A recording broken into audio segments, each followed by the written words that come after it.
નમસ્કાર વિદ્યાર્થી મિત્રો, આજે આપણે સવર્ગ સંયોજનોમાં સમઘટકતા વિશે અભ્યાસ કરીશું.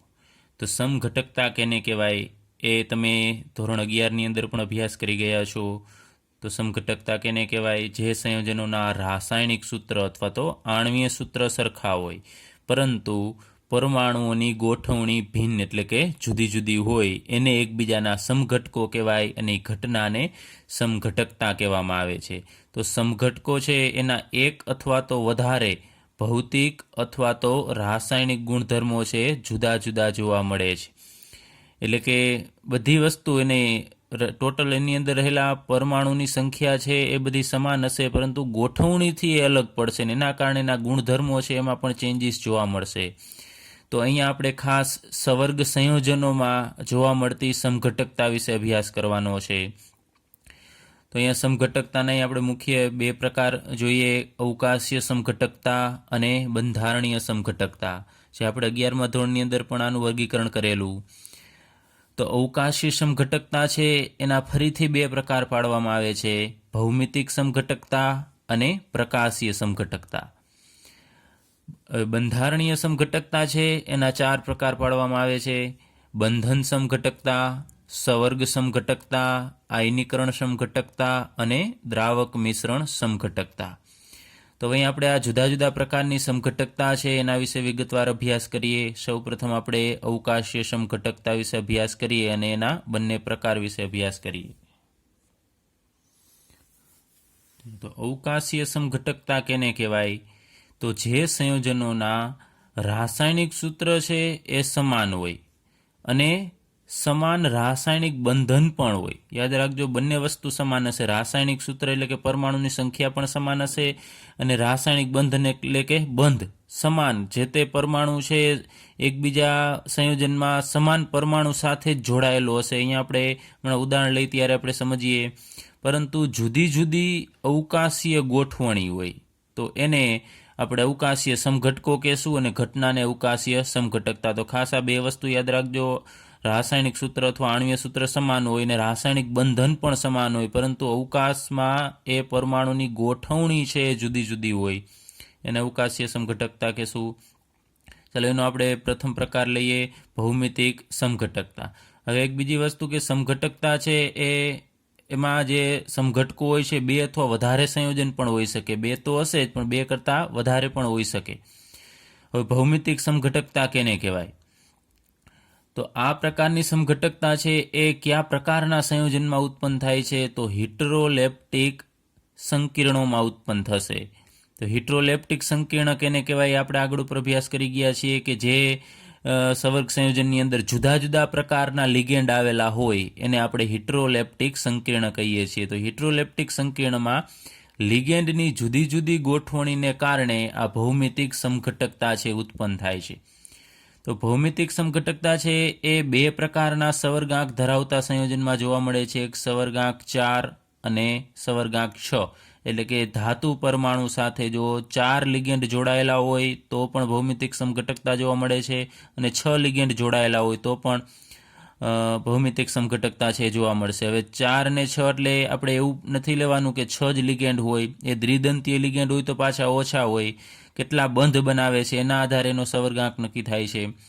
હવે આપણે સૌપ્રથમ લઈએ સવર્ગાંક 4 ધરાવતા સંયોજનની અંદર ભૌમિતિક સમઘટકતા. તો એમાં આપણે એક સિમ્પલ ઉદાહરણ લઈએ: MX2L2.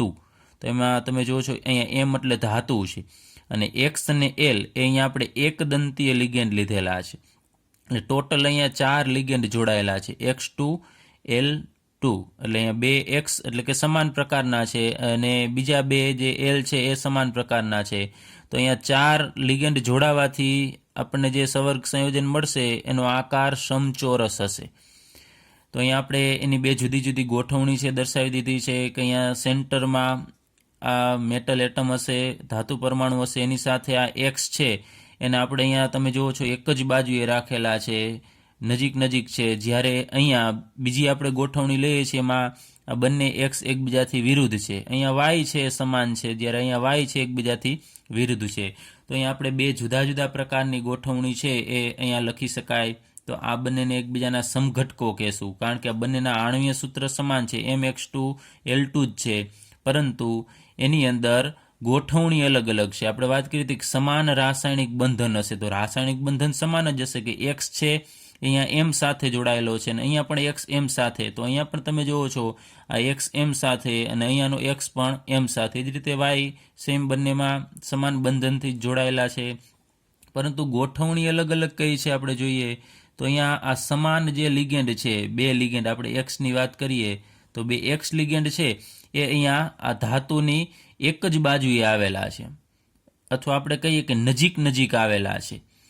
અને આમાં તમે જુઓ છો કે લિગેન્ડ છે આ સમાન લિગેન્ડ આ X એ એકબીજાથી વિરુદ્ધ આવેલા છે. સેમ એ જ રીતે Y અહીંયા નજીક છે ને Y એકબીજાથી વિરુદ્ધ સ્થાનમાં છે. તો જ્યારે બે લિગેન્ડ એકબીજાની નજીક આવેલા હોય તો આ પ્રકારની સમઘટકતાને આપણે સિસ કહેશું, એટલે કે આને સિસ સમઘટક કહેવાય. અને જ્યારે એકબીજાથી વિરુદ્ધ આવેલા હોય સમાન લિગેન્ડ તો એને આપણે ટ્રાન્સ સમઘટક કહેશું. તો સિસ અને ટ્રાન્સ એમ બે પ્રકારની સમઘટકતા છે એ ઉદ્ભવે છે. હવે બીજી રીતે કહીએ કે અહીંયા આનું બંધારણ છે વાત કરીએ એમ સમચોરસ હશે અને એક જ સમતલમાં છે. અહીંયા બીજું, અહીંયા આ X M અને X એની વચ્ચે જે બંધકોણ હશે એ તમે જોશો તો 90 ડિગ્રીનો જોવા મળે છે અહીંયા. તો જ્યારે બે સમાન લિગેન્ડ વચ્ચે 90 ડિગ્રીનો બંધકોણ હોય ત્યારે પણ સિસ સમઘટકતા છે એ ઉદ્ભવી શકે એમ આપણે કહી શકાય. અને અહીંયા એકબીજાથી વિરુદ્ધ છે, બંધારણ છે એ સમચોરસ છે તો અને સમતલીય હશે, તો અહીંયા આ X અને આ X એની વચ્ચેનો બંધકોણ એટલે X M X બંધકોણ આ તમે જોશો તો 180 ડિગ્રીનો હશે. એટલે જ્યારે બે સમાન લિગેન્ડ વચ્ચેનો બંધકોણ 180 ડિગ્રીનો હોય ત્યારે એ સમઘટકને આપણે ટ્રાન્સ સમઘટક કહેશું. અથવા બીજી રીતે સિમ્પલ તો તમને ખ્યાલ જ છે કે સમાન X જો નજીક નજીક ગોઠવાયેલા અથવા એક જ બાજુએ ગોઠવાયેલા હોય તો સિસ અને વિરુદ્ધ દિશામાં ગોઠવાયેલા હોય તો એને ટ્રાન્સ સમઘટક કહેશું. ચલો આનું એક બીજું ઉદાહરણ આપણે લઈએ, સિસ અને ટ્રાન્સ પ્લેટિન જે આપણે આગળ ઉપર અભ્યાસ કરેલો. તો અહીંયા એનું સેન્ટર મેટલ એટમ તરીકે પ્લેટિનમ હશે, ત્યારબાદ Cl2 અને NH3 ટ્વાઇસ એટલે બે NH3 લિગેન્ડ તરીકે હશે અને બે ક્લોરિન.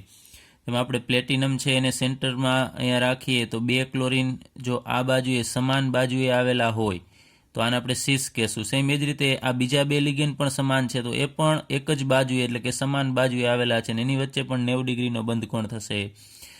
તો અહીંયા ક્લોરિન વચ્ચે તમે જુઓ છો 90 ડિગ્રીનો બંધકોણ છે અથવા તો એ નજીક નજીક આવેલા છે તો આને આપણે સિસ પ્લેટિન કહેશું. આ સિસ પ્રકારનો સમઘટક થશે, નામ પાછળ લખવું તો લખી શકાય પ્લેટિન. એ જ રીતે અહીંયા એના બીજા સમઘટકમાં ક્લોરિનને આપણે એકબીજાથી વિરુદ્ધ દર્શાવીએ એટલે કે બંને વચ્ચે 180 ડિગ્રીનો ખૂણો હોય એ રીતે. સેમ એ જ રીતે NH3 જો આને તમે અલગ ગોઠવશો તો NH3 વચ્ચે પણ 180 ડિગ્રીનો ખૂણો આવશે. તો અહીંયા Cl છે સમાન લિગેન્ડ એકબીજાથી વિરુદ્ધ છે, એ જ રીતે અહીંયા આ NH3 એને પણ ગણી શકાય, એવું જરૂરી નથી કે અહીંયા બંને ક્લોરિન ઉપરથી જ નક્કી કરી શકાય. NH3 સમાન છે તો એ પણ એક જ બાજુએ છે તો એને પણ સિસ કહી શકાય, અને અહીંયા એકબીજાથી વિરુદ્ધ છે તો એને આપણે ટ્રાન્સ કહેશું, તો ટ્રાન્સ પ્લેટિન. હવે અહીંયા આનો સવર્ગાંક પ્લેટિનમ સાથે અહીંયા કેટલા બંધ બને છે તમે જુઓ છો, 4 બંધ બને છે. અહીંયા પણ 4 બંધ બને છે, એટલે આ એકબીજાના સમઘટકો છે ને આની અંદર સવર્ગાંક 4 હોય છે. તો સવર્ગાંક 4 હોય અને એનો આકાર જો સમચોરસ હોય તો સિસ અને ટ્રાન્સ પ્રકારની સમઘટકતા છે ઉદ્ભવે છે. હવે આ બંનેના ગુણધર્મો અલગ અલગ હોય છે. આપણે વાત કરેલી કે સિસ પ્લેટિન છે આ એ કેન્સરની સારવારમાં વપરાય છે, જ્યારે ટ્રાન્સ પ્લેટિન છે એ ઝેરી છે. હવે સવર્ગાંક 4 હોય અને એની જો ગોઠવણી છે સમચતુષ્ફલકીય પ્રકારની, એટલે સમચતુષ્ફલકીય આકાર ધરાવતું કોઈ સંયોજન હોય, સવર્ગાંક 4 હોય તો એની અંદર આ પ્રકારની સમઘટકતા છે ઉત્પન્ન થતી નથી. ખાસ યાદ રાખજો, સમચતુષ્ફલકીય હોય તો એમાં સમઘટકતા નથી ઉત્પન્ન થતી, કારણ કે એમાં બધા જ પરમાણુ વચ્ચે બંધકોણ છે સમાન હશે. જેમ કે આપણે લઈએ અહીંયા કોઈ પણ મેટલ છે અને અહીંયા આ એક્સ, આ માનો કે આપણે લઈએ આકાર છે આ સમચતુષ્ફલકીય છે એનો આકાર, તો અહીંયા કોઈ પણ આ એક્સ વચ્ચેનો એક્સ અને એલ, અહીંયા એલ એલ અથવા અહીંયા એક્સ અને એલ વચ્ચેનો બંધકોણ છે એ 109.5 ડિગ્રી જ હોય છે. એટલે કે આ બધા જ લિગેન્ડની ગોઠવણી એકબીજાની સાપેક્ષે સમાન રીતે જશે. આની રીતે આપણે અલગ અલગ ન કરી શકાય. એ તમારે એનો આકાર છે, તમે કોઈ પણ વસ્તુથી આવી જુદી જુદી પેન રાખીને અથવા તો બીજી કોઈ પણ વસ્તુથી તમે આનો આકાર છે બનાવી અને તમે જોઈ શકો છો કે એમાં આ રીતે આપણે અલગ અલગ સામે હોય, બાજુમાં હોય એવું ન કહી શકાય. એ બધાના સ્થાન સાપેક્ષ સ્થાન એટલે એકબીજાની સાપેક્ષ છે, એના સ્થાન સમાન જ હશે. એટલે એમાં આ પ્રકારની સમઘટકતા છે એ ઉત્પન્ન થશે નહીં. ચલો ત્યારબાદ આપણે એક બીજા પ્રકારનું સંયોજન લઈએ કે જેમાં 4 લિગેન્ડ જોડાયેલા છે, ચારે ચાર અલગ અલગ છે, A, B, X અને L. અહીંયા તો બે સમાન હતા, Cl કે NH3, ત્યારે અહીંયા ચારે ચાર અલગ છે અને એનો સવર્ગાંક છે પણ ઉપર મુજબ 4 જ થશે, એટલે કે 4 બંધ બનાવે છે. તો આમાં 3 પ્રકારના સમઘટકો છે, 3 સમઘટક થશે. એમાં સિસ પ્રકારના અને ટ્રાન્સ, એમાં 2 સિસ પ્રકારના થશે અને એક ટ્રાન્સ પ્રકારનું થશે. એ આપણે સમજીએ. અહીંયા ચારે ચાર મેં દર્શાવી દીધા છે, A, B, X અને L. હવે અહીંયા આપણે લઈએ કે આ A અને B એ બંનેને આપણે માનો કે સમાન ગણીએ. જેમ X હતા એ તો સમાન જ હતા, ક્લોરીન, તો એનું સ્થાન એકબીજાથી નજીક હતું. તો અહીંયા અત્યારે આપણે લઈએ કે A અને B એકબીજાની નજીક છે અથવા તો 90 ડિગ્રીનો અહીંયા ખૂણો બનાવે છે, તો આ સિસ પ્રકારનો થશે. બીજા જે હોય તે અહીંયા આ બે છે એકબીજાની નજીક છે એટલે સિસ સમઘટક થશે. ચાલો ત્યારબાદ આનાથી અલગ પડતું હોય એવું આપણે અહીંયા બંધારણ છે દર્શાવવાનું છે. તો અહીંયા હું આમ દર્શાવું છું, આ A, અહીંયા B. હવે આની પોઝિશન હું બદલાવી નાખું, આ L અને Xની પોઝિશન. તો ઉપર હું L લખું અને નીચે અહીંયા X લખું, તો એની અવકાશીય ગોઠવણી છે એ બદલી જશે. તમે જુઓ છો અહીંયા A અને B તો નજીક જ છે, 90 ડિગ્રીનો જ ખૂણો છે, પરંતુ એની સાપેક્ષે આ X અને Lનું સ્થાન છે અલગ થશે. અહીંયા A, M અને X વચ્ચેનો બંધકોણ છે 90નો હતો, જ્યારે અહીંયા A, M અને X નો બંધકોણ છે એ 180 થઈ જશે. એટલે અહીંયા એની નજીક X હતો, જ્યારે અહીંયા એની દૂર X જશે. એટલે એના સ્થાન એકબીજાની સાપેક્ષે સ્થાન બદલશે. પરંતુ આપણે આ બેને અત્યારે ધ્યાનમાં લઈએ તો અહીંયા A અને B નું સ્થાન સેમ છે, અહીંયા પણ સેમ છે, નજીક છે, તો આને પણ આપણે સિસ કહેશું. એ જ રીતે આને પણ તમે ધ્યાનમાં લઈ શકો. X અને L અહીંયા નજીક હતા અને અહીંયા પણ નજીક છે, પરંતુ એની સાપેક્ષે ગોઠવણી બદલી જશે. અહીંયા Lની નજીક B હતો, જ્યારે અહીંયા Lની વિરુદ્ધ B થશે. એટલે આ બંને બંધારણ છે એમાં અવકાશીય ગોઠવણી છે અલગ અલગ થશે. તો આ સિસ સમઘટક થશે. હવે બીજું લઈએ આપણે, A અને B છે એ એકબીજાની વિરુદ્ધ દર્શાવીએ, A અને B. તો આપણે X અને Lને અહીંયા દર્શાવીએ. તો અહીંયા A અને B જે અલગ અલગ છે પણ આપણે અત્યારે એને ધ્યાનમાં લઈએ છીએ તો એકબીજાથી વિરુદ્ધ છે, 180 ડિગ્રીનો ખૂણો બનાવે છે, આને આપણે ટ્રાન્સ કહેશું. તો અહીંયા પણ તમે જુઓ છો X અને L એકબીજાથી વિરુદ્ધ છે, તો એ પણ ટ્રાન્સ થશે. અહીંયા L અને X છે સમાન દિશામાં આવેલા છે એટલે સિસ થશે. અહીંયા X અને L છે સમાન છે, એક જ દિશામાં એક જ બાજુએ છે એટલે સિસ સમઘટક થશે. એટલે એવું જરૂરી નથી કે બે સમાન જ ક્લોરીન હોય કે NH3 હોય તો જ આ પ્રકારની સિસ ટ્રાન્સ સમઘટકતા જોવા મળે. ચારે ચાર લિગેન્ડ જો અલગ અલગ હોય તો પણ સમઘટકતા જોવા મળશે. 3 સમઘટકો હોય એમાંથી આ પ્રકારના સંયોજનની આપણે વાત કરીએ છીએ, એમાં 2 સિસ સમઘટક હશે અને એક ટ્રાન્સ સમઘટક હશે. ત્યારબાદ જો કોઈ પણ સંયોજનની અંદર સવર્ગાંક 6 આવેલો હોય તો એની ગોઠવણી છે અષ્ટફલકીય પ્રકારની થશે, એટલે કે અષ્ટફલકીય આકાર એનો હશે. તો એનું ઉદાહરણ લઈએ. M એટલે કોઈ પણ મધ્યસ્થ ધાતુ પરમાણુ અથવા આયન, એની સાથે અહીંયા ટોટલ કેટલા લિગેન્ડ જોડાયેલા છે તમે જુઓ છો, X પ્રકારના 2 અને L પ્રકારના 4, ટોટલ 6 જોડાયેલા છે. અહીંયા 6 બંધ બનતા હશે, એટલે આ સવર્ગાંક 6 પ્રકારનો. અહીંયા જ્યાં X અને L છે એ એક દંતીય લિગેન્ડ છે, એટલે કે એ દરેક લિગેન્ડ ધાતુ સાથે એક જ સહસંયોજક બંધ છે બનાવશે.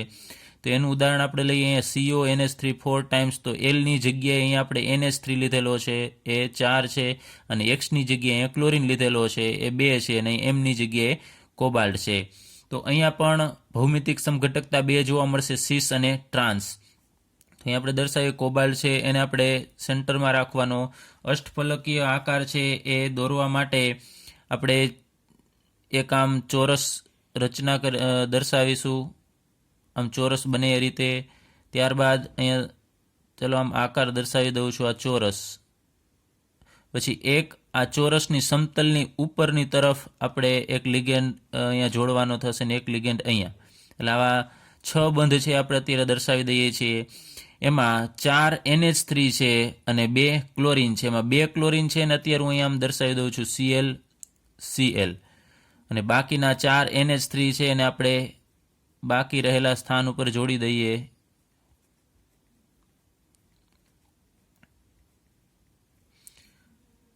હવે અહીંયા આખા કાઉન્સ ઉપર પ્લસ વીજભાર છે, તો અહીંયા એને દર્શાવવા માટે આજે આપણે આયન દર્શાવેલો છે એના ઉપર વીજભાર દર્શાવવા માટે આ રીતે આમ ઉપરની સાઈડ આ રીતે આમ ખૂણો બનાવો અને એના ઉપર જેટલો વીજભાર હોય એ અહીંયા દર્શાવો આમ પ્લસ.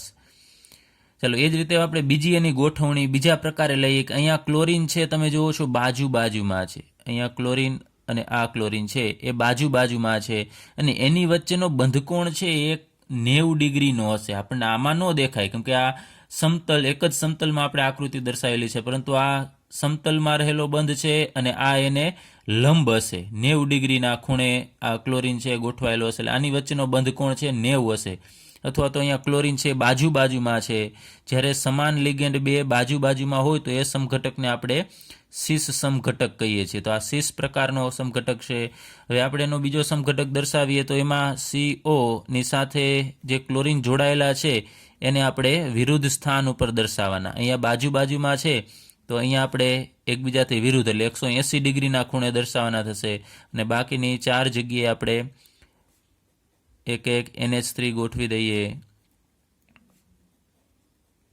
અને એના ઉપરનો વીજભાર તો સેમ જ રહેશે પ્લસ. તો અહીંયા 2 ક્લોરીન છે એ એકબીજાથી વિરુદ્ધ સ્થાનમાં આવેલા છે અથવા તો 180 ડિગ્રીનો ખૂણો બનાવે છે. તો આ સમઘટકને આપણે ટ્રાન્સ સમઘટક કહેશું. તો અહીંયા 2 પ્રકારની સમઘટકતા ઉદ્ભવશે, સીસ અને ટ્રાન્સ. સવર્ગાંક 6 હોય ત્યારે ખાસ યાદ રાખજો, 6 હોય ત્યારે અષ્ટફલકીય ગોઠવણી હોય અને આ પ્રકારનું સૂત્ર હોય MX2L4. એટલે 2 સમાન પ્રકારના હોય અને 4 બીજા લિગેન્ડ હોય એ સમાન પ્રકારના હોય અને બધા એક દંતીય લિગેન્ડ હોય ત્યારે બાજુમાં 2 લિગેન્ડ આવેલા હોય સમાન, તો એને સીસ અને સમાન લિગેન્ડ જો એકબીજાથી વિરુદ્ધ દિશામાં ગોઠવાયેલા હશે તો એને આપણે ટ્રાન્સ સમઘટક કહેશું. ચલો તો અહીંયા આ એક આકાર બનાવેલો છે. એમાં તમે જોઈ શકો છો કે આ આકાર છે અષ્ટફલકીય છે. તો એમાં અહીંયા આપણે વાત કરેલી કે વચ્ચે અહીંયા જે ચોરસ છે એમાં કોબાલ્ટ છે એ સેન્ટરમાં હશે. તો અત્યારે આપણે ધ્યાનમાં લઈએ આ જગ્યાએ વચ્ચે અહીંયા કોબાલ્ટ હશે. ત્યારબાદ અહીંયા આ 1, 2, 3 અને 4 જે ખૂણા છે એ આ છે. અહીંયા 1, આ 2, આ 3 અને એક આ પાછળનો ખૂણો આ 4. આ 4 ખૂણા છે એ એક જ સમતલમાં હશે. તમે આમ જોશો તો ચોરસ રચના ઉપરથી જોવા મળશે. પછી આ 4 જે લિગેન્ડ જોડાયેલા છે એક જ સમતલમાં હશે. આપણે આમ સાઈડમાંથી જોઈએ તો તમે જોશો કે આ 4 ખૂણા છે એ આમ એક જ સમતલમાં ગોઠવાયેલા છે. પછી એની ઉપરની તરફ એક લિગેન્ડ છે અને એક લિગેન્ડ છે એ અહીંયા નીચેની તરફ આવેલો છે, જે આપણે અહીંયા દર્શાવેલો છે. એક ક્લોરીન ઉપર છે અને એક NH3 છે એ નીચેની તરફ છે. આપણે સમજવાનો પ્રયત્ન કરીએ તો એક ક્લોરીન આ જગ્યાએ છે અને એક ક્લોરીન અહીંયા છે. એટલે આમાં આપણે જોઈએ તો આ જગ્યાએ એક ક્લોરીન થશે અને બીજો ક્લોરીન છે એ આ જગ્યાએ થશે. તો આ 2 જગ્યાએ ક્લોરીન હોય તો એની વચ્ચેનો બંધકોણ તમે જોશો, આપણે આમ સાઈડમાં રાખી અને જોઈએ તો 90 ડિગ્રીનો થશે. અહીંયા જે બંધકોણ બનશે એ 90 ડિગ્રીનો છે, કારણ કે આ ઉપર જે લિગેન્ડ છે એ સમતલને લંબ છે. એટલે આ 2 લિગેન્ડની આપણે વાત કરીએ છીએ, એકબીજાથી નજીક થશે અને બંધકોણ 90નો થશે.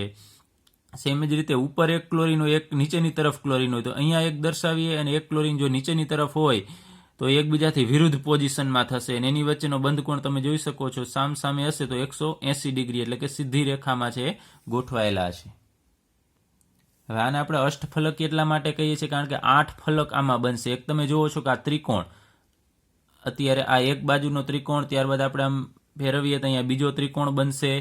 એવા અહીંયા ટોટલ ઉપરની તરફ પિરામિડ જેવી રચના થશે. આમ તમે અડધો ભાગ ગણો, માનો કે આટલો જ અત્યારે ભાગ હું દર્શાવું છું, તો આમાં 4 ભાગ બનશે ઉપર. તો એ 4 ત્રિકોણ જેવી રચના ઉપર અને 4 એવા ત્રિકોણ અહીંયા નીચેની તરફ બનશે. 1, આ 2, આ 3 અને એક આ પાછળની તરફનો ત્રિકોણ, 4. ટોટલ 4 ને 4 8 બાજુ છે. એટલે આ પ્રકારની ગોઠવણીને આપણે અષ્ટફલકીય, ફલક એટલે બાજુ થશે, એના ઉપરથી આને અષ્ટફલકીય કહેવામાં આવે છે. ચલો ત્યારબાદ સવર્ગાંક 6 જ હોય પરંતુ અલગ પ્રકારના લિગેન્ડ આવેલા હોય. તો અહીંયા મધ્યસ્થ ધાતુ પરમાણુ સાથે અહીંયા એક્સ છે એ એક દંતીય લિગેન્ડ છે, જ્યારે અહીંયા આપણે એલ દર્શાવેલું છે એ એક જ લિગેન્ડની અંદર એલ એટલે કે એમાં બે પરમાણુ એવા હશે કે જે બંધ બનાવી શકે, ઇલેક્ટ્રોન યુગ્મનું દાન કરી શકે, એટલે કે એલ શું છે તો એ દ્વિદંતીય લિગેન્ડ છે. એવા બે લિગેન્ડ જોડાયેલા છે. તો ડાયરેક્ટલી આપણે એમ કહીએ કે 2 ને 2 અહીંયા 4, તો આનો સવર્ગાંક 4 છે એમ ન ચાલે, કારણ કે અહીંયા આ એકલો દ્વિદંતીય છે એટલે એકલો છે એ બે બંધ બનાવશે. તો અહીંયા ટોટલ 4 ને 2 6 એનો સવર્ગાંક થશે. જેમ કે દ્વિદંતીય લિગેન્ડનું આપણે ઉદાહરણ લઈએ તો NH2CH2 એટલે કે એનું નામ થશે ઇથેન 1,2 ડાયમાઇન.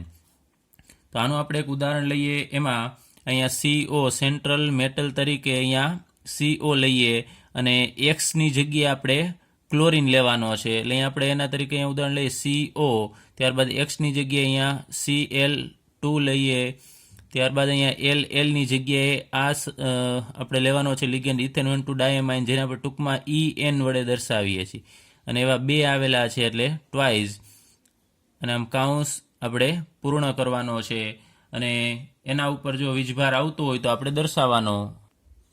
તો અહીંયા પ્લસ વીજભાર એક આવે છે કારણ કે આનો ઓક્સિડેશનાંક 3 હશે, અને અહીંયા 2 ક્લોરીન એટલે 2 બાદ કરવાના એટલે 1 વધશે. હવે અહીંયા ટોટલ આપણે 6 બંધ દર્શાવવાના છે. એમાં અહીંયા અમે 4 દર્શાવી દીધા છે કોબાલ્ટ, એમાં 4 એક જ સમતલની અંદર હશે. ચાલો આમ સમતલ દર્શાવી દઉં છું. ત્યારબાદ 6 એક સમતલની ઉપરની તરફ આપણે વાત કરેલી કે એક ઉપર અને એક નીચેની તરફ, આમ 6 બંધ છે દર્શાવવાના. એમાં અહીંયા ક્લોરીન છે એ 2 છે, તો અહીંયા આપણે સિસ્ટમ ઘટક દર્શાવવા માટે બાજુમાં 2 ક્લોરીન રાખીએ. ચલો બાજુમાં છે, અથવા આપણે કહી શકાય આની વચ્ચે બંધ કોણ છે 90 ડિગ્રી હશે, તો આ બાજુમાં હોવાથી આ સિસ પ્રકારનો થશે. હવે અહીંયા EN લેવાનો છે. આખું આપણે આ સંયોજન નથી લખતા, એની જગ્યાએ EN લખીએ. તો અહીંયા હું દર્શાવું છું EN. તો અહીંયા ઇથેન 1,2 ડાયમંડમાં રહેલો આ 2 નાઇટ્રોજન છે, એમાંનો એક નાઇટ્રોજન અહીંયા બંધ બનાવશે, અને બીજો નાઇટ્રોજન છે એ ફરીથી બીજો બંધ બનાવશે, જેને આપણે ટૂંકમાં આમ દર્શાવીશું EN કરી અને આમ 2. એનો મતલબ કે આ દ્વિદંતીય લિગેન્ડ છે એકલો 2 બંધ બનાવશે. હવે અહીંયા 2 બીજા બંધ છે એ અહીંયા ઘટે છે, તો ત્યાં ફરીથી આપણે આ EN છે જોડી દેવાનો છે, અને આ રીતે આમ આપણે દર્શાવી દેવું. તો આ પ્રકારનું જે સંયોજન છે એમાં તમે જુઓ છો કે અહીંયા Cl જે એકદંતીય લિગેન્ડ છે એ સમાન બાજુએ આવેલા છે, તો આ સિસ સમઘટક થશે. ચાલો એ જ રીતે અહીંયા આપણે ટ્રાન્સમાં દર્શાવવું હોય તો બંને ક્લોરીનને એકબીજાથી વિરુદ્ધ સ્થાન ઉપર દર્શાવવાના. આ સમતલ છે, એક સમતલની ઉપર અને એક સમતલની નીચેની તરફ. તો અહીંયા બાકીના અહીંયા 4 બંધ અહીંયા જે બાકી રહે છે એની સાથે આપણે 2 EN જોડી દેવાના છે.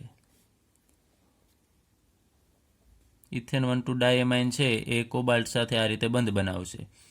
તો અહીંયા સામસામેની સાઈડ સમાન લિગેન્ડ છે જોડાયેલા છે, એટલે આને આપણે ટ્રાન્સ સમઘટક કહેશું. તો આ પ્રકારનું સંયોજન છે ખાસ યાદ રાખજો કે સવર્ગાંક 6 હોય ને X2LL2 પ્રકારનો, એટલે 2 એકદંતીય હોય અને 2 દ્વિદંતીય હોય ત્યારે પણ સિસ અને ટ્રાન્સ સમઘટકતા છે ઉદ્ભવે છે. ચલો ત્યારબાદ ત્રીજા પ્રકારનું સંયોજન કે જેનો સવર્ગાંક 6 જ હોય અને ગોઠવણી અષ્ટફલકીય પ્રકારની હોય, તો એનું સામાન્ય સૂત્ર MA3B3, કે જ્યાં A અને B છે એ એકદંતીય લિગેન્ડ છે. તો આ પ્રકારનું સંયોજન હોય તો એમાં પણ 2 પ્રકારની સમઘટકતા છે ઉદ્ભવે છે, પણ સિસ અને ટ્રાન્સ કરતાં થોડી અલગ પ્રકારની છે. ખાસ પ્રકાર યાદ રાખજો, MA3B3 એટલે કે A પ્રકારના 3 હોય અને B પ્રકારના 3 હોય. એનું ઉદાહરણ આપણે લઈએ CO, એમાં NH3 થ્રાઇઝ એટલે એની જગ્યાએ આપણે લઈએ NH3, એવા 3 છે, અને બીની જગ્યાએ NO2 એ પણ 3 છે. એટલે જ્યારે 3 લિગેન્ડ એકદંતી આવેલા હોય ત્યારે આ પ્રકારની સમઘટકતા ઉદ્ભવશે. તો અહીંયા આપણે 2 અલગ અલગ રીતે એને દર્શાવી શકાય. તો અહીંયા હું NH3 છે એને આપણે 3 જે લિગેન્ડ છે ને આપણે આ રીતે દર્શાવીએ. અહીંયા મેં સૌપ્રથમ દર્શાવી દીધું છે, અહીંયા આ સમતલ છે, અહીંયા જે ચોરસ બતાવું છું એ એક જ સમતલમાં છે, અને એની ઉપર એક આ લિગેન્ડ હશે અને એક નીચેની તરફ હશે. તો અહીંયા 3 લિગેન્ડ હું આ રીતે દર્શાવું છું, અને બાકી 3 જગ્યા છે ત્યાં NO2 આપણે દર્શાવી દઈએ.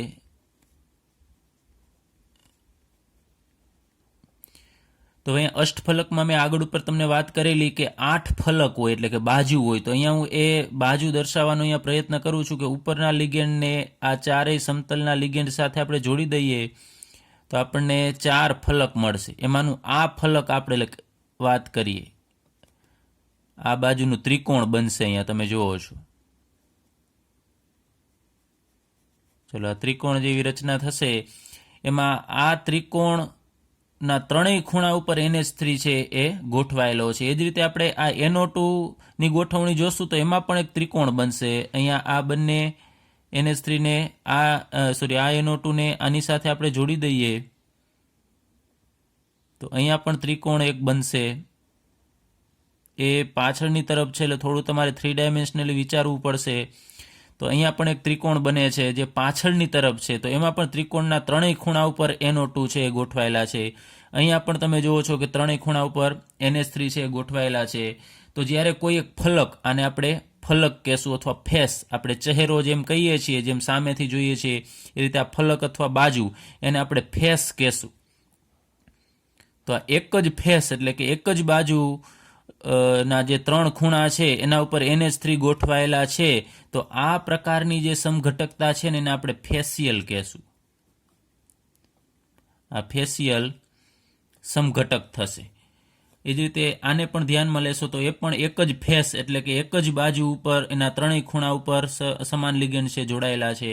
હવે અહીંયા આપણે બીજી રીતે એની ગોઠવણી જોઈએ તો આમાં કોઈ પણ એક તમે લિગેન્ડનું સ્થાન છે ફેરવી નાખશો તો આપણને આ પ્રકારનું, માનો કે અહીંયાથી આ જે એક NH3 છે એની પોઝિશન છે આપણે બદલાવી નાખીએ. માનો કે આ NH3 છે અને આપણે અહીંયા જવા દઈએ તો અહીંયા NH3, ત્યારબાદ અહીંયા NH, તમે કોઈ પણ જગ્યાએ ચેન્જીસ કરી શકો છો. એટલે એક જે ફેસ હતી એમાંથી આપણે કોઈ પણ એક NH3 ને અથવા NO2 હોય તો NO2 ને આપણે ચેન્જ કરવાનો થશે. તો હવે તમે જોશો કે આ NH3 છે એ એક ફેસમાં આવેલું નથી. અહીંયા હવે આપણે NO2 દર્શાવી દઈએ.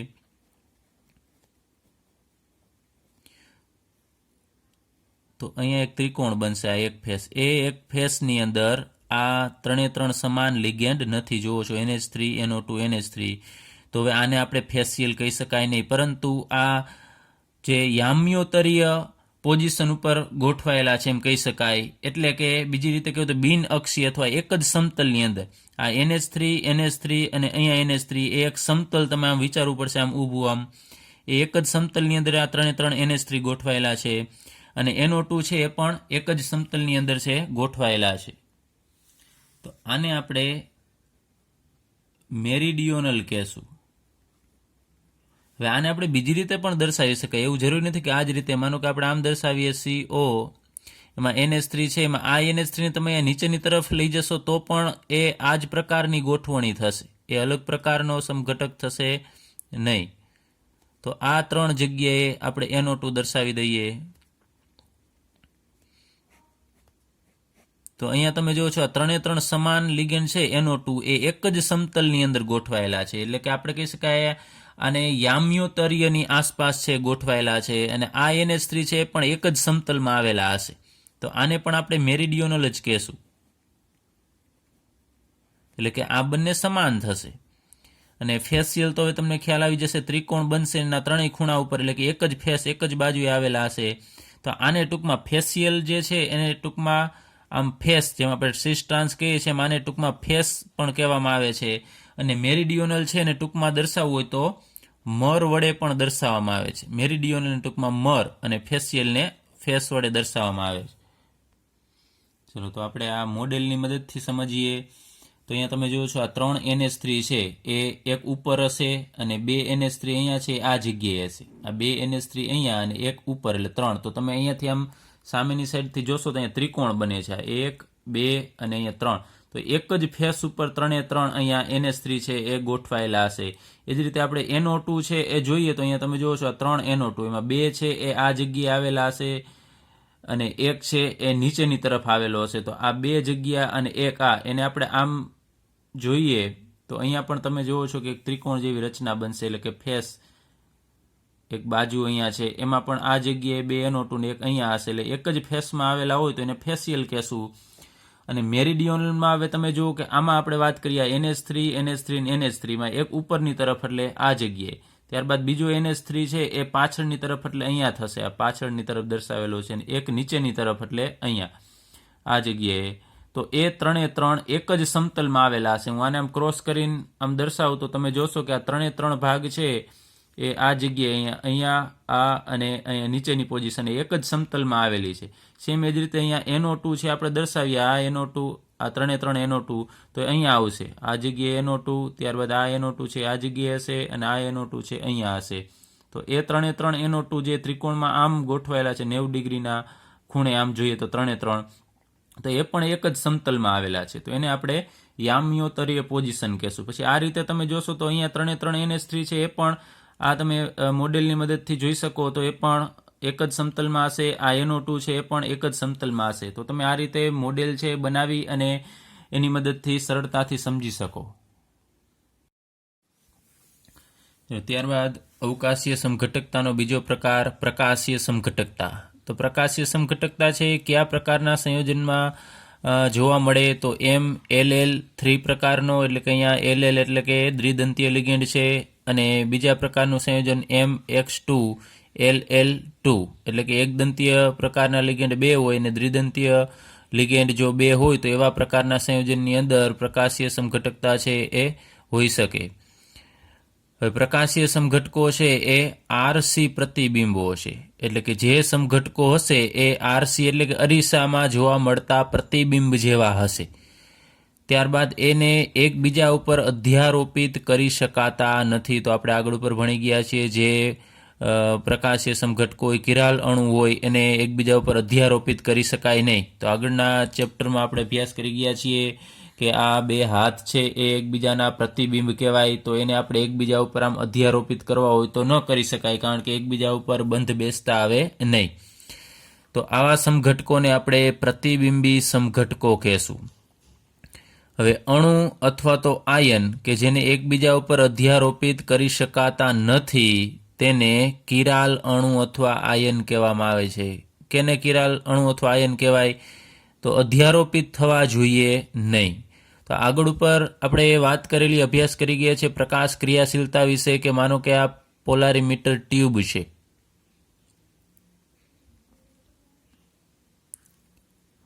એની અંદર આપણે જે કોઈ પણ દ્રાવણ છે ભરી દઈએ, માનો કે પ્રકાશ સમઘટક અથવા સવર્ગ સંયોજન કોઈ પણ ભરી દઈએ, એની અંદર આપણે સમતલીય ધ્રુવીભૂત પ્રકાશ છે પસાર કરવાનો છે. સમતલીય ધ્રુવીભૂત પ્રકાશ કે જેના જે પ્રકાશ હશે એના સમતલ છે એ એક જ હશે, એટલે એક જ તળમાં અથવા સમતલમાં બધા એના તરંગો હશે. એને જ્યારે આમાંથી પોલારીમીટર ટ્યુબમાંથી પસાર કરવામાં આવે તો અહીંયાથી આપણે કોઈ પણ એક આ તરંગ જે સમતલ છે એને ધ્યાનમાં લઈએ તો એ પ્રકાશનું સમતલ છે ચેન્જ થશે. માનો કે આ મૂળ અવસ્થામાં અહીંયા હતું, ત્યારબાદ એનું કોણાવર્તન થશે. સમતલીય ધ્રુવીભૂત પ્રકાશનું તમે જુઓ છો કોણાવર્તન થાય છે. તો જો જમણી બાજુએ કોણાવર્તન થાય તો એને આપણે દક્ષિણ ભ્રમણીય કહીએ છીએ D, અથવા તો એને પ્લસ વડે દર્શાવીએ છીએ. અને જો ડાબી બાજુએ આ બાજુની તરફ કોણાવર્તન થશે તો એને આપણે L અથવા તો માઇનસ વડે દર્શાવીએ છીએ. તો દક્ષિણ ભ્રમણીય તો D અથવા પ્લસ કેને કહેવાય? કે જે સંયોજન સમતલીય ધ્રુવીભૂત પ્રકાશનું જમણી બાજુ કોણાવર્તન કરે આ બાજુએ, તો એને આપણે દક્ષિણ ભ્રમણીય કહેશું. વામ ભ્રમણીય એટલે D અથવા માઇનસ વડે એને દર્શાવવામાં આવે છે, L અથવા માઇનસ વડે. અને એ કેને કહેવાય? એની વ્યાખ્યા સમતલીય ધ્રુવીભૂત પ્રકાશનું જો ડાબી બાજુ કોણાવર્તન કરે તો એને આપણે વામ ભ્રમણીય કહેશું. હવે અહીંયા આપણે ઉદાહરણ લઈએ. એમાં પ્રકાશીય સમઘટકતા છે એ દ્વિદંતીય લિગેન્ડ જો આવેલો હશે, એટલે કે LL પ્રકારનો, તો એની અંદર એની ગોઠવણી છે અષ્ટફલકીય પ્રકારની હશે, અને એમાં સામાન્ય રીતે આ પ્રકાશીય સમઘટકતા છે જોવા મળે છે. અહીંયા આપણે COEN3 પ્રકારનો અહીંયા સંકીર્ણ આયન લઈએ અને એના ઉપર 3 વીજભાર છે, અને એ કયા પ્રકારનો થશે આ બેમાંથી? તો MLL3 પ્રકારનો થશે. તો ચાલો આપણે એનું બંધારણ દોરીએ. ચલો અહીંયા CO સાથે EN3 જોડાયેલા છે, તો આપણે અહીંયા દર્શાવીએ. માનો કે અહીંયા EN છે, અહીંયા આ રીતે તમારે 4 બંધ છે એક સમતલમાં દર્શાવવાના, એક ઉપર અને એક નીચે. ત્યારબાદ અહીંયા આ એક EN છે એ 2 બંધ બનાવશે. ત્યારબાદ અહીંયા આપણે બીજો EN છે દર્શાવી દેવાનો, એ પણ બીજા 2 બંધ બનાવશે. અને અહીંયા ત્રીજો EN એટલે ઇથિલિન ડાયેમાઇન, અથવા એનું IUPAC નામ થશે ઇથેન 1,2 ડાયેમાઇન. ચલો એ 3 જોડાઈ જશે અને એના ઉપરનો વીજભાર છે આ રીતે દર્શાવો, આમ 3+. હવે આ જે આપણે એક સમઘટક દર્શાવેલો છે એના જેવું બીજું પ્રતિબિંબ બીજા સંયોજનનું આપણે દર્શાવવાનું છે. અહીંયા વચ્ચે આપણે અરીસો રાખીએ તો આનું પ્રતિબિંબ આપણને દેખાય એ રીતે દર્શાવવું હોય તો અહીંયા આ જે બે ઈએન છે એ અહીંયા અરીસાની નજીક છે, તો એના પ્રતિબિંબમાં પણ એ અરીસાની નજીક જ હશે. આપણે અરીસા સામે ઊભા રહીએ અને આપણે આમ હાથ જો લાંબો કરીએ તો અરીસાની નજીક જે હાથ જશે એ પણ સામેની સાઈડ અરીસાની નજીક જ હશે. તો અહીંયા આ બંને જે અરીસાની નજીક છે તો એના પ્રતિબિંબમાં પણ અહીંયા આપણે એની નજીક જ દર્શાવવાના થશે. એટલે આ જગ્યાએ દર્શાવીશું અહીંયા ઈએન, અને બીજો ઈએન છે આપણે અહીંયા દર્શાવીએ, અને ત્રીજો ઈએન છે આ જગ્યાએ. જે અહીંયા દૂર છે, અરીસાથી આ દૂર છે, તો એ પણ એના પ્રતિબિંબમાં અરીસાથી દૂર દેખાશે. ચલો આને આ રીતે આપણે જોઈન કરી દેવાનો છે. એક ઈએન છે એ બે બંધ બનાવશે. ચલો અહીંયા વીજભાર છે એ 3+. તો આ એકબીજાના પ્રતિબિંબ છે. હવે એક બીજી વસ્તુ કે આ બંને સમઘટકો છે. આપણે આ તો માત્ર પ્રતિબિંબ તો સમજવા માટે લઈએ છીએ, એવું નથી વિચારવાનું કે આ એક સંયોજન છે, આ તો માત્ર કાલ્પનિક છે, એવું નથી. આ બંને સંયોજન અલગ અલગ જ પ્રકારના છે, એની ગોઠવણી તમે જુઓ છો અલગ છે. એટલે આ સંયોજન છે અને આ પણ સંયોજન છે. માત્ર આપણે સમજવા માટે વચ્ચે એમ કહીએ છીએ કે બંને સંયોજનો કેવા દેખાશે, તો એકબીજાના પ્રતિબિંબ જેવા દેખાશે. એટલા માટે આપણે અહીંયા વચ્ચે અરીસો રાખીને જોઈએ છીએ. ઘણા બધા એમ સમજીએ છીએ કે આ સંયોજન છે એનું આ પ્રતિબિંબ છે, તો આ તો કાલ્પનિક છે, તો એ એકબીજાના કેવી રીતે સમઘટકો કહેવાય, એવું નથી. આ બંને સંયોજનો હકીકતમાં અસ્તિત્વ ધરાવે જ છે, પણ આપણે સમજવા માટે વચ્ચે અરીસો રાખેલો છે. તો આ સંયોજન છે એને જ્યારે પોલારીમીટર ટ્યુબની અંદર ભરી અને એનું જો ભ્રમણ જોવામાં આવે તો એ દક્ષિણ ભ્રમણીય પ્રકારનો થશે. એટલે આ બાજુનો છે એ દક્ષિણ ભ્રમણીય, જેને આપણે ડી અથવા તો પ્લસ વડે દર્શાવીએ છીએ, અથવા આને ડેક્સ્ટ્રો, ડી એટલે ડેક્સ્ટ્રો પણ કહી શકાય.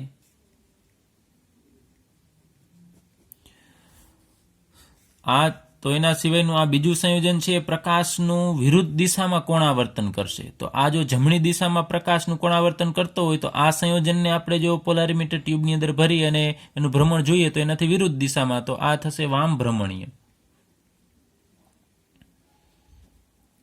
અને એને લીવો કહેવામાં આવે છે, અને એને ટૂંકમાં દર્શાવવું તો એલ અથવા તો માઇનસ વડે આપણે દર્શાવીએ છીએ. તો આ બંનેને આપણે એકબીજા ઉપર અધ્યારોપિત કરવા છે. બંને અલગ અલગ જુદા જ સંયોજન છે. તો આને આપણે આમનમ ઉપાડી અને આના ઉપર મૂકીશું તો બંધ બેસતું આવશે નહીં, કારણ કે આ બાજુ અહીંયા બે ઈએન છે, આ સાઈડ જશે તો અહીંયા નીચે એક જ ઈએન છે, તો એના ઉપર પૂરેપૂરું બંધ બેસતું આવશે નહીં. તો આ અણુને અથવા આયનને આપણે કિરાલ અણુ કહેશું અથવા આયન કહેશું. ચલો એ જ પ્રકારે આપણે બીજું ઉદાહરણ લઈએ. PtCl2 En ટ્વાઇસ ઉપર 2+ વીજભાર છે, તો એ MX2Cl2 પ્રકારનો સંકીર્ણ થશે. તો અહીંયા બે પ્રકારના જોવા મળશે, સિસ અને ટ્રાન્સ એવા બે પ્રકારના સંયોજન જોવા મળે. એમાં આપણે અત્યારે સિસ પ્રકારનો દર્શાવીએ છીએ, તો અહીંયા Cl હું લખું છું અને બીજો Cl છે આ જગ્યાએ દર્શાવું, તો એ બાજુમાં Cl છે, તો એને આપણે સિસ પ્રકારનો સમઘટક કહેશું. અને ટ્રાન્સ જો દોરવું હોય તો અહીંયા Cl1 અને અહીંયા Cl, પરંતુ ટ્રાન્સ સમઘટક છે એમાં પ્રકાશીય સમઘટકતા જોવા મળતી નથી, માત્ર સિસ સમઘટકમાં જ જોવા મળે છે. અત્યારે આપણે સિસ સમઘટકના બે પ્રકાશીય સમઘટકો દોરવાના છે. તો અહીંયા આપણે બાજુમાં બે લખીએ, ત્યારબાદ બે En છે, તો અહીંયા બાકી રહેલી સંયોજકતા સાથે આપણે En ને જોડી દેવાનો છે. ચલો અહીંયા En આપણે જોડી દઈએ. હવે આનો બીજો સમઘટક છે એ કેવો હશે, તો આના પ્રતિબિંબ જેવો હશે. અહીંયા આપણે વચ્ચે અરીસો રાખીએ તો આનો બીજો સમઘટક છે ને અરીસા જેવો, એટલે અહીંયા Cl તો છે જ, અહીંયા આ અરીસાની બાજુમાં Cl છે, તો અહીંયા પણ આપણે બાજુમાં દર્શાવવાનું. ત્યારબાદ અહીંયા En છે જે દૂર છે, તો અહીંયા પણ આપણે En દૂર દર્શાવવાનું. અહીંયા En આ અરીસાની નજીક છે, તો અહીંયા પણ નજીક દર્શાવવાનું. ચલો આ પ્રકારના અહીંયા બે જુદા જુદા આ સમઘટકો છે જે એક પ્રકાશનું જમણી બાજુએ કોણાવર્તન કરે તો બીજું ડાબી બાજુએ. માનો કે આ જમણી બાજુએ આમ કોણાવર્તન કરશે તો આને આપણે કહેશું દક્ષિણ ભ્રમણીય.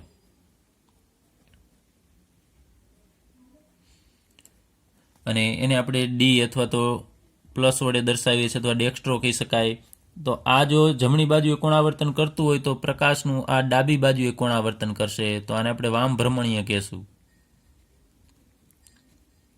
જેને ડી અથવા તો એલ અથવા તો માઇનસ વડે દર્શાવવામાં આવે છે. હવે આ બંનેના અણુસૂત્ર તો સમાન જ છે. મેઇન એ કન્ડિશન તો છે જ કે બંનેના આણ્વીય સૂત્રો અથવા તો રાસાયણિક સૂત્ર તો સમાન હોવા જોઈએ, પરંતુ એની ગોઠવણી અલગ અલગ છે. તમે જુઓ છો એકબીજાથી વિરુદ્ધ, અને આને તમે ઉપાડીને આના ઉપર મૂકશો તો એ અધ્યારોપિત થશે નહીં, એટલે આપણે એને પણ કિરાલ અણુ છે કહી શકાય. અને આના ઉપરનો વીજભાર છે આપણે દર્શાવ્યું તો આ રીતે આમ કોર્નર અહીંયા કરી અને આમ ઉપર 2+ લખી નાખવું. ચલો અહીંયા આપણે દર્શાવી દઈએ 2+. એટલે ખાસ એક ફરીથી કહું છું કે સીસ પ્રકારનો સમઘટક છે ને એમાં જ આ પ્રકારની સમઘટકતા જોવા મળશે. એટલે એ જ પ્રકાશનું કોણાવર્તન કરી શકે છે, જ્યારે ટ્રાન્સવાળો છે કરી શકતો નથી, કારણ કે ટ્રાન્સના પ્રતિબિંબ આપણને આવા મળશે નહીં. ત્યારબાદ પાઠ્યપુસ્તકનો કોયડો 9.6 છે, જેમાં આપણને બે જુદા જુદા સંયોજન આપેલા છે. એક જ આણ્વીય સૂત્ર અથવા રાસાયણિક સૂત્ર છે અને એની ગોઠવણી અલગ અલગ, એક સીસ પ્રકારનો છે અને એક ટ્રાન્સ પ્રકારનો. તો સીસ CrCl2OX twice 3-. OX એટલે અહીંયા ઓક્ઝિલેટ આયન છે, અને અહીંયા પણ એ આણ્વીય સૂત્ર સમાન છે પરંતુ ગોઠવણી અલગ અલગ. તો અહીંયા ક્લોરીન છે બાજુમાં ગોઠવાયેલા છે. અહીંયા આપણે એનું બંધારણ છે પહેલેથી દર્શાવી દીધું છે, Cr, અહીંયા Cl, અને અહીંયા બે ઓક્ઝિલેટ આયન છે. તો અહીંયા બાજુમાં બે ક્લોરીન છે, એટલે આને આપણે સીસ સમઘટક કહીએ છીએ. અને અહીંયા આપણે સેમ એમાં જ સામે ક્લોરીન છે દર્શાવવાના છે. આને આપણે સમતલી આમ ચોરસ જેવી રચના કરીએ તો એક ઉપર ને એક નીચે ક્લોરીન દર્શાવો એટલે સામે થશે, તો આ ટ્રાન્સ પ્રકારનો સમઘટક થશે. તો આમાંથી આપણે કહેવાનું છે કે કયું સંકીર્ણ છે એ કિરાલ એટલે કે પ્રકાશ ક્રિયાશીલ છે, પ્રકાશનું સમતલી ધ્રુવિત પ્રકાશનું કોણાવર્તન કરશે. તો આગળ ઉપર વાત કરેલી કે સીસ સમઘટક છે એ જ પ્રકાશ ક્રિયાશીલ છે, કારણ કે આનું જ પ્રતિબિંબ આપણને મળશે, બીજો સમઘટક મળશે. જ્યારે ટ્રાન્સ પ્રકારનો છે એના પ્રતિબિંબી સમઘટકો મળતા નથી. આના જેવું તમારે બીજું દર્શાવવું હોય તો એવું ને એવું મળશે તમને. એનું પ્રતિબિંબ અહીંયા બાજુમાં દર્શો તો આના જેવું જ, કારણ કે એક ઉપર છે ને એક નીચે છે, તો ઉપર નીચે જ મળવાના છે. જ્યારે અહીંયા આનું પ્રતિબિંબ દોરશો તો આ જે જમણી બાજુ એ ક્લોરીન હતા એના પ્રતિબિંબમાં ડાબી બાજુ આવશે, તો એના બે જુદા જુદા સમઘટકો મળે. જ્યારે આ ટ્રાન્સ પ્રકારનો છે એના બે એવા અલગ અલગ પ્રકારના સમઘટક મળશે નહીં કે જે પ્રકાશનું એક જમણી બાજુએ કોણાવર્તન કરે ને ડાબી બાજુ. અહીંયા સામે ક્લોરીન છે એકબીજાની અસર નષ્ટ કરે છે, એટલે પ્રકાશ ક્રિયાશીલ નથી અને એને પ્રતિબિંબી સમઘટકો પણ નથી. તો આ કોયડાનો જવાબ આવશે આ સીસ CrCl2OX twice 3- છે એ પ્રકાશ ક્રિયાશીલ છે.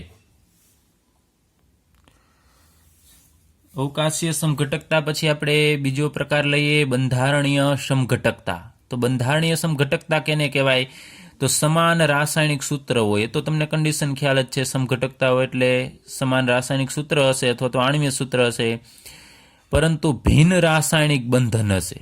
રાસાયણિક બંધ છે એ જ અલગ અલગ પ્રકારના હશે, જુદા જુદા પ્રકારના પરમાણુ વચ્ચે અહીંયા બંધ બનશે. તો અહીંયા જુદા જુદા આપણે 4 પ્રકાર લેવાના છે. એમાં સૌપ્રથમ બંધારણીય સમઘટકતાનો પ્રથમ પ્રકાર લઈએ, બંધન સમઘટકતા. તો બંધન સમઘટકતા છે એ કયા પ્રકારના સંકીર્ણમાં જોવા મળે? તો જેમાં એમ્બિડેન્ટેટ એટલે કે ઉભયદંતી લિગેન્ડ હોય એવા સંકીર્ણની અંદર બંધન સમઘટકતા જોવા મળશે. તો ઉભયદંતી લિગેન્ડ વિશે આપણે આગળ ઉપર અભ્યાસ કરેલો.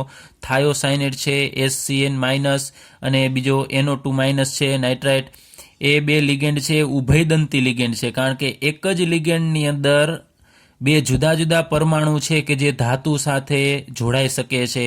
તો થાયોસાયનેટ છે અહીંયા આપણે લઈ એમ એટલે કોઈ પણ ધાતુ. થાયોસાયનેટમાં S છે સલ્ફર એ ધાતુ સાથે જોડાઈ શકે છે, અને નાઇટ્રોજન છે એ પણ ધાતુ સાથે જોડાઈ શકે છે. તો એક જ લિગેન્ડમાં રહેલા બે જુદા જુદા પરમાણુ જો ધાતુ સાથે જોડાતા હોય તો એવા લિગેન્ડને આપણે ઉભયદંતી લિગેન્ડ કહીએ છીએ. અને એ લિગેન્ડ આવેલા હોય તો એમાં બંધન સમઘટકતા જોવા મળશે. અને NO2 લિગેન્ડ છે એમાં નાઇટ્રોજન છે એ પણ ધાતુ સાથે જોડાઈ શકે છે, અને ઓક્સિજન છે એ પણ ધાતુ સાથે જોડાઈ શકે છે. લિગેન્ડ સેમ છે. તો અહીંયા જો S છે એ ધાતુ સાથે જોડાય અને N ધાતુ સાથે જોડાય તો પણ એ સંયોજન છે બદલી જશે, એના ગુણધર્મો છે એ પણ ચેન્જીસ થઈ જશે. તો અહીં આપણે ઉદાહરણ લઈએ, CONH3 5 NO2Cl2 એવા બે અલગ અલગ છે જેના આ રાસાયણિક સૂત્ર સમાન છે, પરંતુ હકીકતમાં એ અલગ અલગ રંગના હોય છે. બંનેના આણ્વીય સૂત્ર સમાન પરંતુ રંગ અલગ અલગ હોય છે. તો એનું કારણ શું છે? તો CONH3 5 ટાઈમ્સ NO2Cl2 છે એનું જે લાલ સ્વરૂપ છે એમાં કોબાલ્ટ સાથે આ જે ઉભયદંતી લિગેન્ડ છે એનો ઓક્સિજન જોડાયેલો હોય છે. એટલે CO સાથે સીધો જ NO2 નો ઓક્સિજન જોડાયેલો હોય તો એનો રંગ છે એ લાલ થશે. અને જો NO2 માં રહેલો નાઇટ્રોજન છે એ સીધો જ કોબાલ્ટ સાથે જોડાયેલો હોય, અહીંયા મેં દર્શાવી દીધું છે CO સાથે જો નાઇટ્રોજન જોડાયેલો હોય તો એ પીળો રંગ ધરાવે છે. તો તમે જુઓ છો કે રાસાયણિક સૂત્ર સમાન છે પરંતુ એમાં બંધન અલગ અલગ છે, ભિન્ન રાસાયણિક બંધન. આમાં કોબાલ્ટ સાથે ઓક્સિજન જોડાયેલો છે જ્યારે આમાં કોબાલ્ટ સાથે નાઇટ્રોજન જોડાયેલો છે. તો અહીંયા ONO2 છે એને ઘણી વખત આમ પણ લખે છે, એવું જરૂરી નથી કે NO2. એનું જો આપણે નામ લખવું હોય તો એના માટે ઘણી વખત આમ પણ લખે છે, આમ ONO. તો એના ઉપરથી આપણને ખ્યાલ આવી જાય કે ONO છે એનો મતલબ કે ઓક્સિજન છે એ કોબાલ્ટ સાથે જોડાયેલો છે, અને આમ દર્શાવીએ તો એનો મતલબ થશે કે નાઇટ્રોજન છે એ કોબાલ્ટ સાથે જોડાયેલો છે. પરંતુ અહીં આપણે માત્ર સમજવા માટે લીધું છે કે કલર આપી દીધા છે કે આ સંયોજન છે એનો લાલ રંગ ને આ સંયોજન છે એનો પીળો. તો લાલ સ્વરૂપમાં યાદ રાખજો કોબાલ્ટ સાથે ઓક્સિજન, ને પીળા સ્વરૂપમાં કોબાલ્ટ સાથે નાઇટ્રોજન છે જોડાયેલો હશે. તો આમાં બંધન સમઘટકતા એટલે બંધ અલગ અલગ છે એ ધાતુ સાથે બનશે. ચલો ત્યારબાદ સવર્ગ સમઘટકતા. તો સવર્ગ સમઘટકતા ક્યારે જોવા મળે? કે જ્યારે ધન અને ઋણ બંને સંકીર્ણ આયન હોવા જોઈએ. અહીંયા તમે જુઓ છો કે અહીંયા સંકીર્ણ આયન તરીકે આગળ ઉપર આવેલો આ ધન આયન છે, આખો ભાગ છે ધન છે, અને પાછળ ક્લોરીન છે ઋણ આયન છે, પણ આ સંકીર્ણ આયન નથી. તો અહીંયા બંને સંકીર્ણ આયન હોવા જોઈએ ત્યારે આ પ્રકારની સમઘટકતા છે જોવા મળશે. અને બંને સંકીર્ણ આયન હોય ત્યારે બંનેમાં લિગેન્ડની હેરફેર થશે, એકમાંથી બીજામાં લિગેન્ડ જશે, એના કારણે નવો સમઘટક બનશે. તેનું આપણે ઉદાહરણ લઈએ. અહીંયા આ અલગ અલગ પ્રકારના અહીંયા સંયોજન નથી, આ એક જ સંયોજન છે. એમાં પહેલો રહેલો આ આયન છે એ આ ધન આયન હશે અને આ પાછળ રહેલો છે એ ઋણ આયન છે. હવે આમાં આપણે લિગેન્ડની ફેરબદલી કરીએ કે અહીંયા કોબાલ્ટ સાથે NH3 જોડાયેલા છે ને એ બધાને આપણે અહીંયા ક્રોમિયમ સાથે જવા દેવાના છે, અને ક્રોમિયમના જે લિગેન્ડ છે એ બધાને આપણે કોબાલ્ટ સાથે જોડી દઈએ તો થશે શું? એનું સૂત્ર અહીંયા હું દર્શાવું છું, આમ CO, ત્યારબાદ CN6, અને ક્રોમિયમ સાથે અહીંયા NH3 જોડાશે તો અહીંયા CrNH3 6 ટાઈમ થશે. હવે અહીંયા આ CN છે એ ઋણવીજભારિત લિગેન્ડ છે, એના કારણે અહીંયા ક્રોમિયમ આ જે ભાગ છે સંકીર્ણ આયન એના ઉપર ઋણવીજભાર આવે છે. હવે એ CN અહીંયા કોબાલ્ટ સાથે જોડાઈ જાય છે તો હવે આ ભાગ છે ને એ ઋણ આયન થઈ જશે, આ ઋણ આયન, અને અહીંયા ક્રોમિયમ વાળો આ ભાગ પેલા જે ઋણ હતો એ હવે ધન આયન થશે. જેમ કે અહીંયા આપણે સમજીએ ધન અને ઋણ શા માટે, તો અહીંયા કોબાલ્ટ છે એના ઉપર ઓક્સિડેશનાંક +3 હોય, NH3 ઉપર તો 0 હોય, તો ટોટલી આના ઉપર વીજભાર છે એ આવશે +3. ત્યારબાદ અહીંયા તમે જુઓ તો ક્રોમિયમ ઉપર +3 વીજભાર હોય, અને એક CN ઉપર -1 હોય, એવા 6 CN એટલે -6. તો આ બંનેનો સરવાળો કરશો ઓલ ઓવર આખા કાઉન્સ ઉપર 6 માંથી આ 3 જશે એટલે -3 વધશે. તો અહીંયા CN ના કારણે -3 વીજભાર આવે છે. અહીંયા તમે જોશો તો આનો ઓક્સિડેશનાંક તો +3 હોય ને CN ના -6, તો આના ઉપર -3 વીજભાર આવે, અને અહીંયા Cr નો ઓક્સિડેશનાંક +3 હતો પરંતુ NH3 નો 0, એટલે એ બંનેનો સરવાળો કરશો એટલે +3 થશે. હવે સંયોજન દર્શાવવાની એક રીત છે, આપણે આગળ પર વાત કરેલી કે હંમેશા ધન આયનને પ્રથમ દર્શાવો ને ઋણ આયનને પછી દર્શાવો. એટલે હવે આપણે આ બંનેને દર્શાવવા માટે ચેન્જ કરવા પડશે કે આ જે ધન આયન છે એને આપણે અહીંયા પ્રથમ લખીશું અને આ જે ઋણ આયન છે એને આપણે અહીંયા છેલ્લે લખીશું. તો મારે આ સમજાવવાનું કારણ એટલા માટે છે કારણ કે ઘણા બધા જોશે કે આ બંને એકબીજાના સમઘટકો છે, તો આનો સવર્ગ સમઘટક આ થશે. તો અહીંયા આપણે કીધું છે કે લિગેન્ડની હેરફેર થાય છે, તો ઘણા એમ સમજે છે કે લિગેન્ડ તો એના એ જગ્યાએ છે કે અહીંયા NH3 છે તો અહીંયા NH3 છે, અહીંયા CN છે તો અહીંયા CN છે. ઘણા એમ જોવે છે કે અહીંયા ધાતુ બદલે છે, કોબાલ્ટ અહીંયા જાય છે, Cr અહીંયા આવે છે ક્રોમિયમ. તો આ બંને કમ્પેરિઝન કરો તો એવું જ લાગશે કે માત્ર ધાતુ બદલે છે, અને આપણને કીધું છે અહીંયા કે લિગેન્ડ હેરફેર થાય છે, એટલે એ ગેરસમજ ન થવી જોઈએ એટલા માટે મેં તમને અહીંયા સમજાવેલું છે કે હેરફેર તો લિગેન્ડની જ થાય છે, પરંતુ લિગેન્ડ હેરફેર થતાં ધન અને ઋણાયન બદલી જશે અને એને આપણે દર્શાવવાની રીત પ્રમાણે ધનાયનને પહેલાં લખીએ છીએ અને ઋણાયનને પછી લખીએ છીએ. એટલે તમને એવું લાગશે કે ધાતુ છે એ બદલે છે, પણ હકીકતમાં લિગેન્ડની હેરફેર થતી હોય છે. તો હવે આ બંને એકબીજાના સમઘટકો છે ને આપણે સવર્ગ સમઘટકો કહેશું, તો આ બંનેના ગુણધર્મ છે એ અલગ પડી જશે. દેખાશે તમને સમાન જેવા, પરંતુ ગુણધર્મ એના ચેન્જીસ હશે. ત્યારબાદ બંધારણીય સમઘટકતાનો ત્રીજો પ્રકાર આયનીકરણ સમઘટકતા. તો આયનીકરણ સમઘટકતા કેમાં જોવા મળે એ ખાસ સમજવાનું છે તમારે, કે જ્યારે સંકીર્ણ ક્ષારમાં પ્રતિઆયન એટલે કે અહીંયા આપણે આગળ ઉપર વાત કરેલી, અહીંયા જે ધન હોય તો એની સામેનો આયન હશે એ પ્રતિઆયન થશે. ધનનો પ્રતિઆયન ઋણ ને ઋણનો પ્રતિઆયન છે ધન થશે. પ્રતિઆયન સક્ષમ લિગેન્ડ તરીકે જ જ્યારે વર્તતો હોય, એ પોતે લિગેન્ડ તરીકે વર્તતો હોય ત્યારે આ પ્રકારની સમઘટકતા છે ઉદ્ભવશે. તો એનું મેં એક ઉદાહરણ લીધેલું છે, CONH3 5 ટાઈમ્સ SO4 અને અહીંયા Br. તો અહીંયા આ જે ધનાયન છે એનો આ પ્રતિઆયન થશે. અહીંયા બ્રોમિન છે એ પ્રતિઆયન છે, તો Br માઇનસ છે તો બ્રોમિન પ્રતિઆયન છે અને લિગેન્ડ તરીકે વર્તે છે. તમને ખ્યાલ છે ક્લોરિન છે, બ્રોમિન છે, એ બધા લિગેન્ડ તરીકે પણ વર્તે છે. તો આ પ્રતિઆયન પોતે લિગેન્ડ તરીકે વર્તતો હોય તો જ આ પ્રકારની સમઘટકતા છે જોવા મળશે. તો હવે એમાં થશે એવું કે અહીંયા બ્રોમિન છે એ એના બીજા સમઘટકમાં, આનો આપણે સમઘટક બીજો છે દર્શાવીએ તો એમાં ચેન્જીસ એટલો છે કે આ બ્રોમિન છે એ અંદર દાખલ થશે, એટલે પ્રતિઆયનમાંથી લિગેન્ડ તરીકે વર્તશે અને અહીંયા SO4 જે લિગેન્ડ તરીકે હતો એ હવે બહાર નીકળી જશે અને એ પ્રતિઆયન તરીકે વર્તશે. એના બીજા સમઘટકની આપણે વાત કરીએ છીએ તો CONH3 5 ટાઈમ્સ અને અહીંયા SO4 ની જગ્યાએ બ્રોમિન અને SO4 છે બહાર આવી જશે. તો અહીંયા આમાં પણ આ પણ હોવું જોઈએ કે SO4 છે એ પ્રતિઆયન તરીકે છે અને અહીંયા એ લિગેન્ડ તરીકે, એટલે જે પ્રતિઆયન હશે એ લિગેન્ડ તરીકે વર્તતા હોવા જોઈએ, કારણ કે તો જ એ અંદર જઈ શકે. પ્રતિઆયન જો લિગેન્ડ તરીકે ન વર્તે તો પછી અંદર જવાનો કોઈ સવાલ આવતો નથી. તો આ બંનેના આણ્વીય સૂત્ર સમાન છે પરંતુ ગોઠવણી અલગ અલગ છે. અહીંયા બ્રોમિન છે એ પ્રતિઆયન તરીકે વર્તે છે, જ્યારે અહીંયા બ્રોમિન છે ડાયરેક્ટલી કોબાલ્ટ સાથે જોડાયેલો છે. અહીંયા બ્રોમિન છે ડાયરેક્ટલી કોબાલ્ટ સાથે જોડાયેલો નથી, એ તો માત્ર આયોનિક બંધથી જોડાયેલો છે, પ્રાથમિક સંયોજકતાથી જોડાયેલો છે, જ્યારે અહીંયા બ્રોમિન છે દ્વિતીયક સંયોજકતાથી જોડાયેલો છે. તો આ બંને સમઘટકોને આપણે એના આયનીકરણ સમઘટકો કહેશું. અને આ ઉપરાંત બીજું આનું આયનીકરણ થાય તો આયનો પણ અલગ અલગ પડશે. આનું આયનીકરણ થાય અને પાણીની અંદર આપણે ઉગાડીએ તો આપણને CONH3 5 ટાઈમ્સ SO4 અને અહીંયા પ્લસ Br માઇનસ મળશે અને આના ઉપર પ્લસ વીજભાર આવશે. જ્યારે આનું આયનીકરણ કરવામાં આવે ત્યારે અલગ પ્રકારના આયન મળશે. CONH3 5 times Br plus SO4 2 minus. તો અહીંયા 2 માઇનસ છે તો આના ઉપર 2 પ્લસ આવે.